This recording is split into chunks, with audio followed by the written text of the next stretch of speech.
Well, good evening, everybody, and welcome to the Brevard Sports Network. Alan Slaughter-Zinski with you here on this fine late winter evening in Brevard County. And it's been a while since we have had an opportunity to play catch up with one of our nearest and dearest friends and nearest and dearest partners.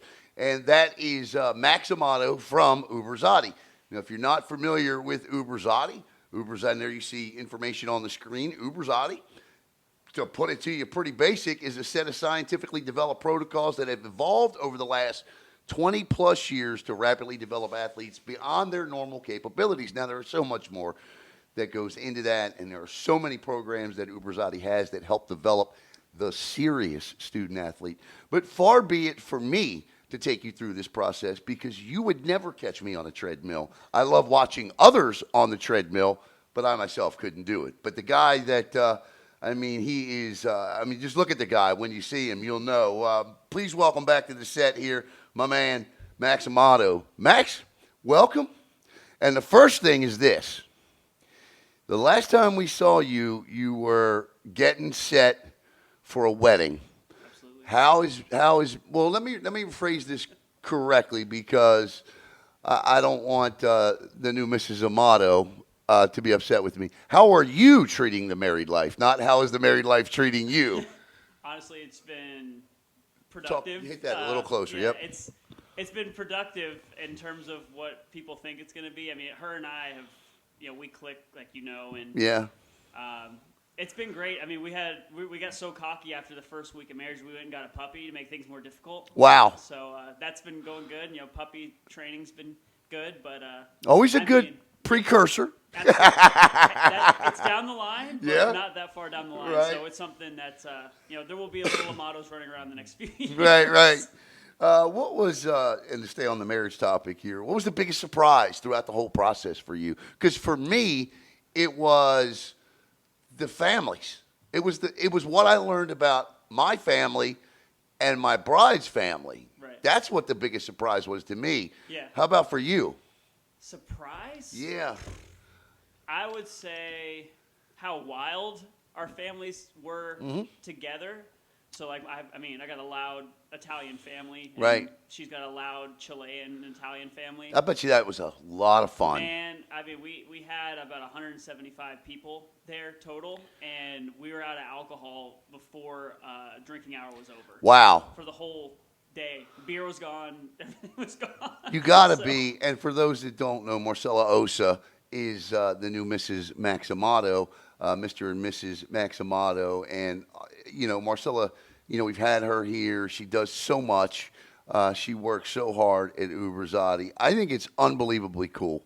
I think Max and Marcella, the M&M crew, are. I think they're the best couple in Brevard County. So congratulations, and I mean that from the bottom of my heart. I texted you that the other night. You guys are fabulous together, and I couldn't be happier for you. I tend to tell people today, on the marriage, but you guys.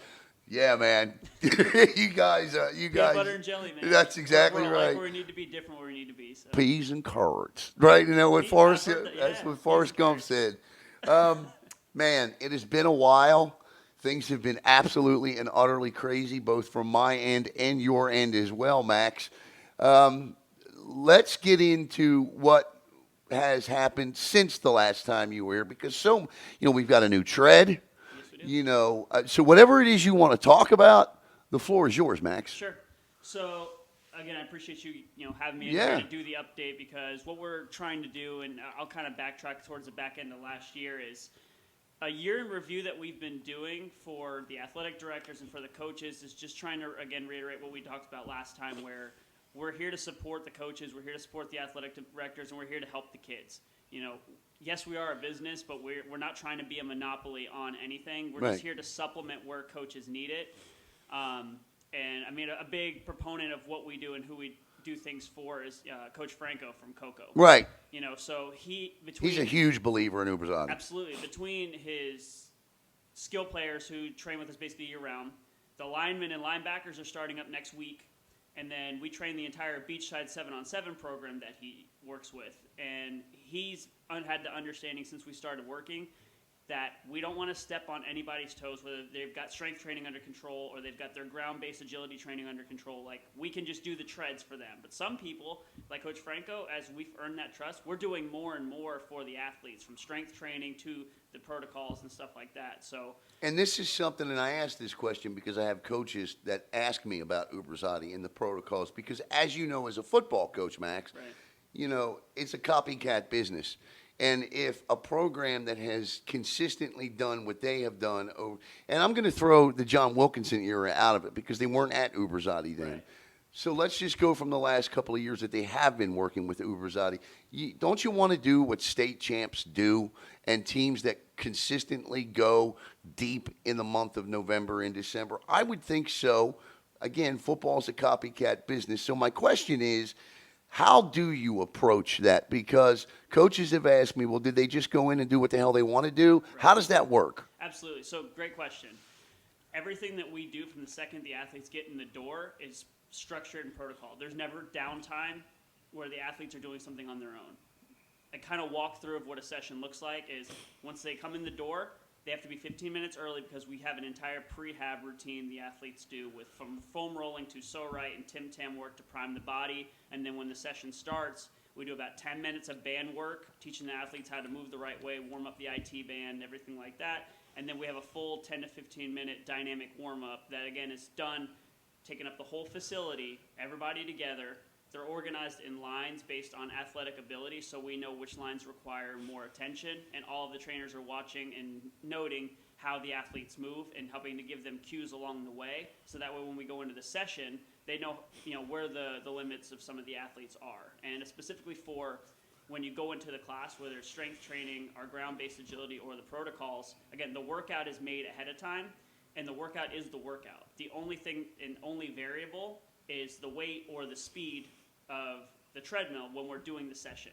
So athlete comes in for day one, session one, it's the same workout as Usain Bolt would do when he comes in. Got you. The only adjustment would be on the tax that we're trying to put on the central nervous system, but the workout itself, the rest time, the actual work is going to be the same. Now, obviously, if an individual wants to come in and go through the process, they can do that. But the preference is to bring the teams in. That's what this is about, because all for one and one for all. You suffer together, and I say that kiddingly, but it is work. And there is a reason that on your website it says UbrZati is not for the casual workout individual, it's for the serious student athletes. Right. So you better be prepared to work. I'm not trying to scare anybody, but there are results, serious results you see from this. Now, my question to you would be this. For somebody watching this for the first time that has no idea what we're talking about, let's take it from the top. Volleyball, cross country, whatever. What would you tell them? Take me through that process a little bit, because I think they need to hear that. Right. So in terms of just kind of, and where I was going initially was over the past 2+ years, a little over 2 years that we've been operating, we've now worked with 14 of the 18 high schools in Brevard in some way, shape, or form. We've worked with 22 different programs across 11 different sports, and we've had 48 athletes go to college over the past 2 years that have come through our doors. We don't claim any of their success, but we are a part of the process, and that's the type of athlete that typically want to come through the doors. But what I also want to implore is it's not just for kids who want to go to college. It's for any athlete who takes their sport seriously or wants to do it safely. Injury prevention is the name of the game for all sports. Volleyball players, you just mentioned basketball players, track athletes. Okay, learning how to run is one thing, but building up the ancillary muscles it takes to be successful in your sport is something that's ignored, not coached, or not prepped. And that's not a dig at a coach, but when you don't have the science or the means to do so, it makes sense to hire somebody who has those means to support you, which is exactly what I'm saying, and a lot of times has application for track programs. Coach Ray over at Titusville Track, we have a meeting with them tomorrow. They're planning on starting the next week, and they're going to be replacing a track practice with an UbrZati session because it's supporting what they're doing in their day-to-day at their track meets and their track practices without us saying, you're not needed. Like, that's not where we're trying to be. You're working hand in hand with these programs. Exactly. And I think that's the point that needs to be made. They're working side by side, not a step ahead. They will never be a step behind. You better believe that. They're going to be right there with these protocols on how speed, ground-based agility, strength training, all of it. And when you stop and think about every sport that's played, all three of those things I just mentioned are critical. Yes, sir. All right. So let's stay with the team concept here for just a minute while we're on it. Who do we have in there right now, and what progress are you seeing? Sure. So our big team projects that we ventured into this year, I'd say our biggest specifically is with Vieira Lacrosse. Their boys lacrosse team, Coach Nunn, we got to connect to him through Big Wave Lacrosse. Tyler Oblong's a big supporter of what we do.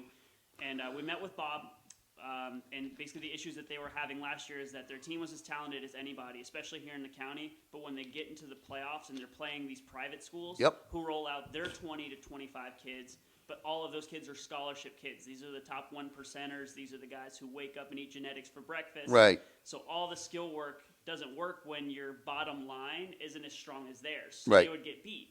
So we were trying to, talking to him about what we could do and we think we can help support them. And the big difference that he wanted is they needed more speed. They had great shooters, great physicality, great defense, but speed was the issue. So when they're playing those teams, they were breaking down in the back half of the games. So they a lot of times either had leads or couldn't break away, and then they'd lose close games, especially in the playoffs. Yep. So what we've done is not only just start to train them, but they did an intensive 6-week process. It was 3 times a week in the mornings at 6 a.m., and they were doing everything, speed, ground, and strength. Okay, and Coach Bob completely backed off of traditional conditioning. Mm-hmm. There were no gassers, there were no poles, there were no 2-mile runs, there were no death sprints, anything like that. There was no conditioning to be done because the work that we were doing was going to tax their central nervous system even more, while teaching them how to continue to be explosive and move correctly. And a big example that we used, and I love that the science has come out with it, is Kyle Bolton, the strength coach for TCU. Okay, there's a reason that TCU never wavered in terms of how they were able to finish so many close games this year. It's because they didn't do any conditioning this year. During practice? No, they did 3 speed sessions per week as their conditioning in season, plus their maintenance lifting in practice. So that's the science. That's the proof. So they backed off of how much they were loading their bodies up, and more importantly, they were not teaching their athletes to ever move slow. When you do traditional conditioning, makes sense. Okay, and you're doing it for time, you're giving the body an excuse to say, when I'm tired, I need to move this way to get through it. But if we can teach them to move optimally and explosively, even when they're tired, there's no breakdown. So the science of your fight or flight response in your body is completely ignored, and your body continues to operate all the way until failure. Wow. Right. And this goes not just for, you mentioned TCU football and lacrosse. I can't think of anything. I can't think of one sport that's played in high school that wouldn't benefit from this program. Not one. Right.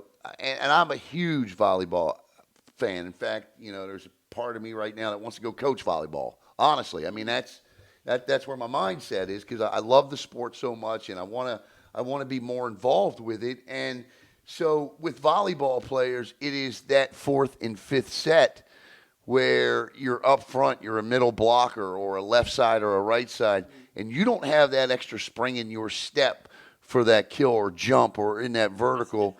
Yeah, and talk about that. So a big proponent, again, of what we've done was over this past summer, Merritt Island Volleyball, Coach Patrick had their team in with us. Again, you do what the best do. Exactly. Right. But, the beauty of it is it doesn't matter what sport it is. Our protocols are the same. They do the same speed training football players do, the same ones that track athletes do, the same ones that basketball players do. And without having to go out there and just jump all the time, all of their verticals and all of their broad jumps increase dramatically as well as their speed. And without sounding like I'm trying to knock on Merritt Island Volleyball, look, let's be honest. They went into this season having lost quite a few players. The expectation level for the program wasn't way up here. It was just here. It was high, but it wasn't as high as it normally is. Right. They well outperformed any of the expectation levels that they had this year. And you saw a different Angie Patrick in coaching this year. And it sounds like, having her girls over at UbrZati, I'll tell you what, and again, the information is always on the bottom of the screen, and you see it probably 5 to 7 times a week on some of our posts. Before we move on to something else, your staff, I want to, Bo, Mike, Marcella, Dylan, you have an exceptional staff over there. Talk about what makes you guys different from the rest. Great question. Yeah. Biggest thing I can say is not just commitment and love of what we do and for the kids. I mean, everyone on our staff has sacrificed something in their career to initially move backwards to get UbrZati going. Right. Every single one of us has said, I believe in what we're doing. We run the protocols ourselves. So we walk it how we talk it. We all train, we all run, we all lift. So it's something that we walked out as, and we really appreciate it. It is our lifestyle. Like, we live for making kids better, being mentors and role models, and we walk the walk. And the owners, Tim, Bo, and Dario, helped that by continually giving us opportunities to grow. I think it was 2 weekends ago, we had David Weck, who is the guy who created the Bosu ball, and he's one of the authorities in speed development in the world.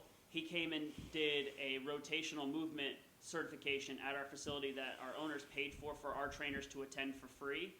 And again, so it's another certification that our trainers are doing to be able to take more, put more tools in their belt to continue to evolve the way that we train athletes, as well as, I think, a big proponent of what we do and what my wife does specifically in the strength training department is implementing Landmine University. It's basically a way of doing Olympic style lifting with progressive overload without having to put so much pressure on your back or on the spine.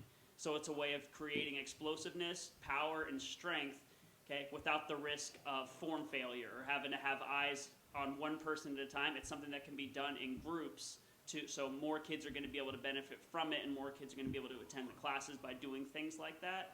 So I think between the passion and the commitment that we have for the athletes and the owners backing and continuing to keep us educated and growing and evolving in what we're trying to do so we're never stagnant, that's, I think, what always is going to separate us. Because we will always be on the front end of what science says and what proof there is in terms of what we're doing. If we ever get to a point where our evaluations aren't where they are now, where kids are continuing to grow and evolve and continue to move forward, if we ever hit a point where they're not or they're going backwards, like, we're humble enough to stop and say, hey, what are we doing wrong? What are we Let's doing? Fix it.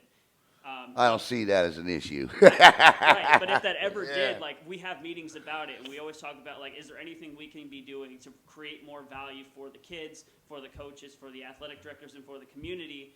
Because, again, like, the core of what we are is a business for coaches, kids, athletes. It's not about us. We are a conduit to help the community, and that's, we press on things that our coaches are more mentors than they are coaches, and that's really the key in what we do.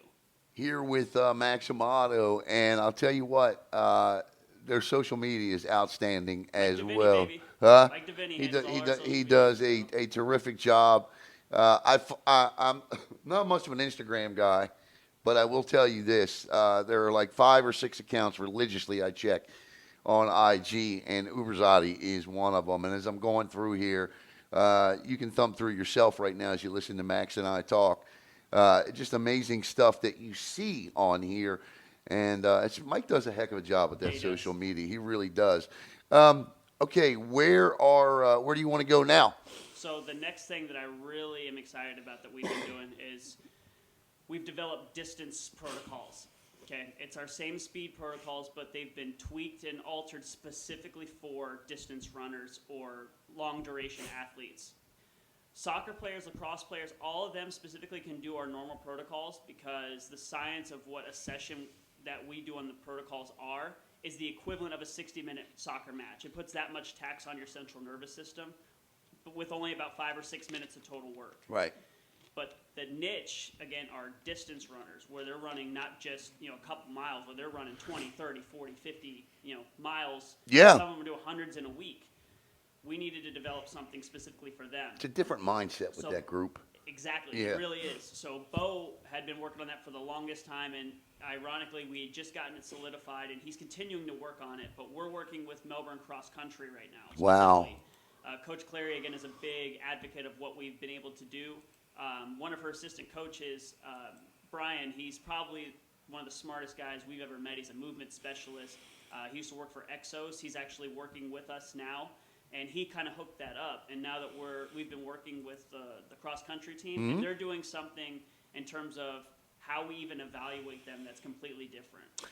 You know, it's interesting because it's interesting you say that because and it's total coincidence. But sitting here in my hand, I did the track and field preview with Doug Butler from Satellite the other day, and as he was going down and reading the distance times for some of the teams, because we talk about who is going to stand out this year in track and field, and I specifically made the comment in the video. I said, "Wow, Melbourne's got a good distance team this year, huh?" He goes, "Yeah," and then he said, "Coach Clary's doing a really good job and doing some really neat things over there." So now it all makes sense. So the point of it, and really where I want track coaches and cross country coaches to hear this, because this is where again the eyebrows are going to go up, is we're able to increase stride length, force into the ground, and hip strength, as well as building aerobic and anaerobic conditioning, get in our sessions, which is only about 8 or 9 minutes of total work. So by supplementing that 2 times a week, which Coach Clary's been doing, they've decreased their work capacity at practice by more than half. Wow. So that means specifically, like we talked about with football players, is now when they get into the postseason, these girls and these guys are going to have an extra gear to go into because they're going to be moving the right way the whole time, and they're going to have less wear and tear on their muscular system and their skeletal system.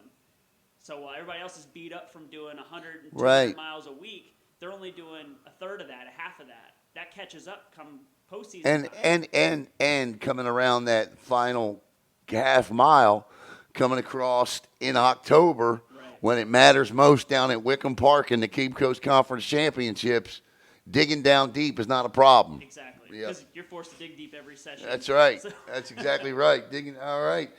Here with MAXX AMATO from UbrZati, and again, everything that we're discussing, you seeing tidbits of it on the screen. We talked about the outstanding programs that you have. Are we leaving any out? Because I do want to talk about some of the new protocols. Sure. Yeah. The only other one I really want to shout out that we've been doing is I mentioned Coco's Big Boys. Melbourne High, their football team, Coach Neighbor and I linked up. We had a party at the end of last year honoring the coaches and athletic directors of Brevard. It was a really good time, and Coach Neighbor came out for the first time, so we met him, and we're doing hybridized training with the Big Boys. So you see it on your screen there. Our hybrid training is going to be where we're combining 2 of our 3 pillars of training together to create unique programs based on the need of the kid or the coach. So, got you. So the Big Boys are doing an all-out hybrid because it's a very young group for the most part, and they are big. They are strong, they are young, and they need to be molded the right way. So they're doing hybrid, they're using the treads, we're doing resistance training on the ground, and they're doing a little bit of strength training. And the beauty of it, again, is we are customizing it to the sport. So Coach Neighbor is actually involved with what Dylan specifically is doing the protocols for this.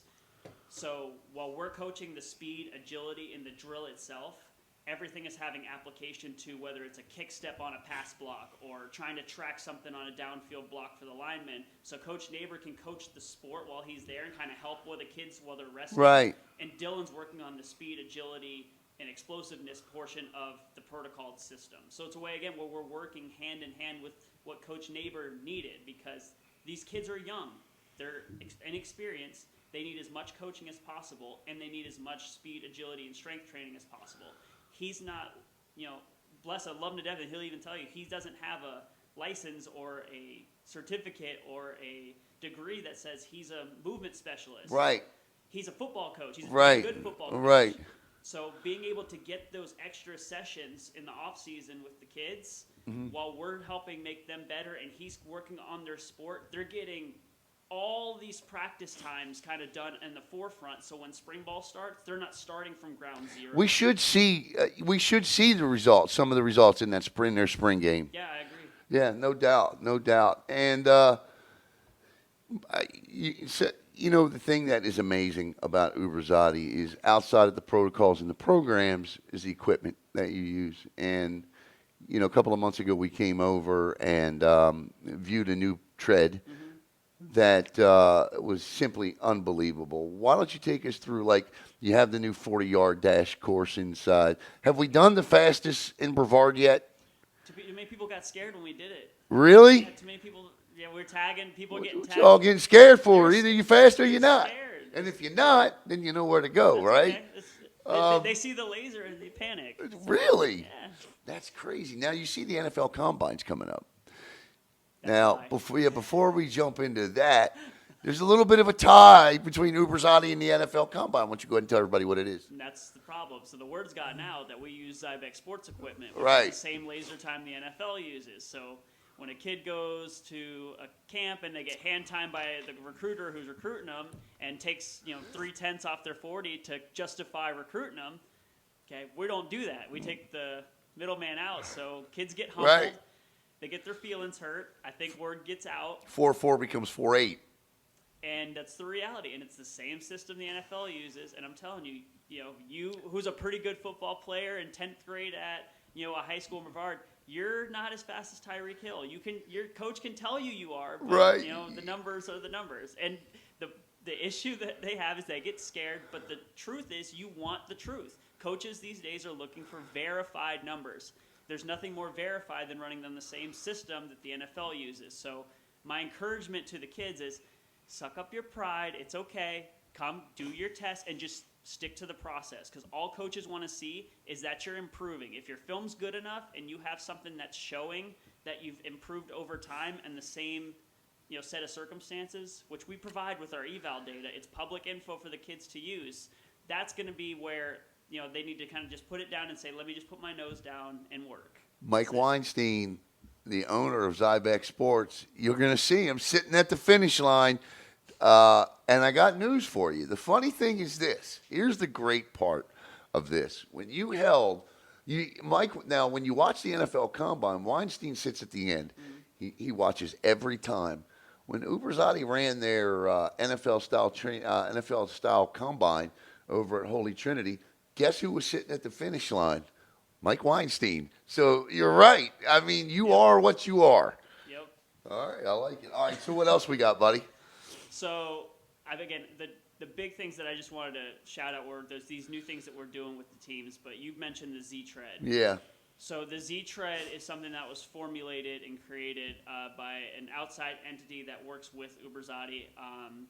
A few different engineers worked on the actual treadmill, but what makes it unique is it's a foot longer than our tread while operating in the same space. It's the same size, but the beauty of it is the software within the tread.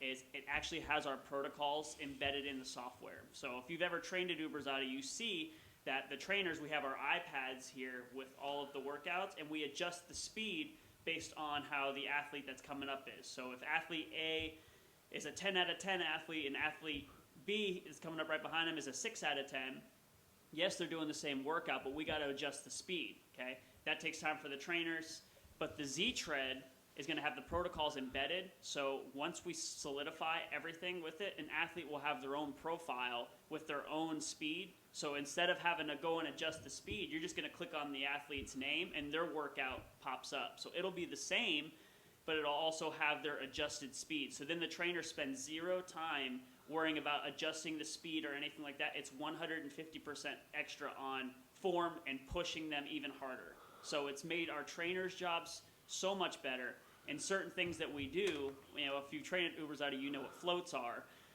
Okay, it makes floats even worse because it's an extra almost foot you need to travel really? Up and down the trail. Right. You'll have some video of that to yeah. show, but if I say floats and you train with us, like you already know what it is. So it's I tell you, I mean, I'm looking at the time. I'm like, oh my God, we've been talking about this for 29 minutes. It feels like we were talking about it for 6. I know, man. I mean, it's absolutely incredible. As we wrap up here, what if they are a team and they say, you know what, I need to do something different. Let me get in touch with this MAXX AMATO. How are they going to do that? So we've actually worked with finding ways to help support athletes and teams financially. So, feel free to get with us, and that's stuff that we can get you guys situated with in terms of, overcoming any barriers financially to train with us. And I'll tell you what, do you need any more further proof other than the fact that Well, let's look at some state champions, or those that have played for state champions. Merritt Island volleyball, Melbourne softball, Cocoa football. What's the one common theme between those three programs, Max? Hardware. And they all train at UbrZati, right? All of them train at UbrZati. I can remember going in last year and seeing a lot of the girls from that Melbourne softball team there. Still there? Still there. And I tell you this what, morning. you know what the best part is that all of you, I know that you are all well versed and can train on anything, but all of you have the sports with which you all excelled at individually. And I love it when I go in and I see, Marcella working with softball or Bo working with, various, Bo's worked with hockey players before, so it's neat to go in and see him working, and Dylan working with football players, and Mike doing what he does. I'm telling you, this is the spot. If you're looking for the difference in why your team can't get over that hump, it certainly cannot help, or certainly cannot hurt, I should say, to give this a shot. Max, I appreciate you as always, man. I tell you, this has been a great session, and we'll do it again. We won't wait 8 weeks this time to get him back in here. But for MAXX AMATO, I'm Alan Slaughter-Zinski for the Brevard Sports Network. This has been the UbrZati Hour here on BSN.